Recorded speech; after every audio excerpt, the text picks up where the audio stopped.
পারস্য উপসাগরে নাটকীয়ভাবে সামরিক উপস্থিতি বাড়ানোর পর ইরানের সময় ফুরিয়ে আসছে বলে হুঁশিয়ারি দিয়েছেন মার্কিন প্রেসিডেন্ট ডোনাল্ড ট্রাম্প। তার কিছু পরেই সামরিক বাহিনীতে 1000 অত্যাধুনিক ড্রোন যুক্ত করার কথা জানায় ইরান। এদিকে সম্ভাব্য মার্কিন হামলার আশঙ্কার মধ্যে আগামী সপ্তাহে হরমুজ প্রণালীতে সরাসরি গোলাবর্ষণ সহ নৌমহড়া চালানোর ঘোষণা দিয়েছে তেহরান। দেশটির রাষ্ট্রীয় গণমাধ্যম জানায় এই মহড়া পরিচালনা করবে আইআরজিসির নৌবাহিনী।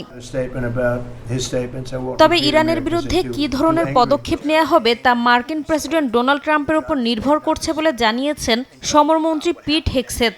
তিনি স্পষ্ট করে বলেন, ইরানের পারমাণবিক অস্ত্র তৈরি রুখতে ডোনাল্ড ট্রাম্পের সিদ্ধান্ত অনুযায়ী মার্কিন সামরিক বাহিনী ব্যবস্থা নিতে প্রস্তুত। তবে মার্কিন কর্মকর্তারা বলছেন, ট্রাম্প এখনও বিকল্পগুলো পুনর্বিবেচনায় রেখেছেন। ইরানে হামলা হলে তাতে যুক্তরাজ্য সহযোগিতা করবে না, এমন তথ্য উঠে এসেছে গণমাধ্যমের প্রতিবেদনে। এদিকে রাশিয়ার রাষ্ট্রীয় পারমাণবিক সংস্থা রোসাটম জানিয়েছে, ইরানের বুশেহর পারমাণবিক বিদ্যুৎ কেন্দ্র থেকে তাদের কর্মীদের সরিয়ে নেওয়ার প্রয়োজন হলে মস্কো পুরোপুরি প্রস্তুত।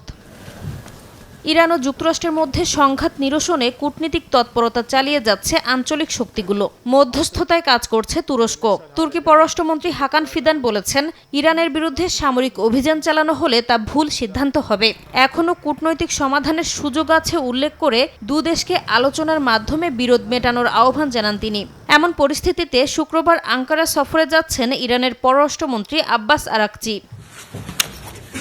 ইরানের সাম্প্রতিক সরকার বিরোধী বিক্ষোভে কঠোর দমনপীড়নের অভিযোগে দেশটির বিরুদ্ধে নতুন নিষেধাজ্ঞা আরোপ করেছে ইউরোপীয় ইউনিয়ন। একই সঙ্গে ইউক্রেন যুদ্ধে রাশিয়াকে সমর্থন দেওয়ার অভিযোগে সংশ্লিষ্ট ব্যক্তি ও প্রতিষ্ঠানের ওপরেই নিষেধাজ্ঞা আরোপ করা হয়েছে।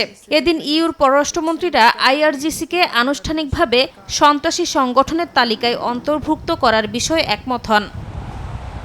নাসরিন রুমি, সময় সংবাদ।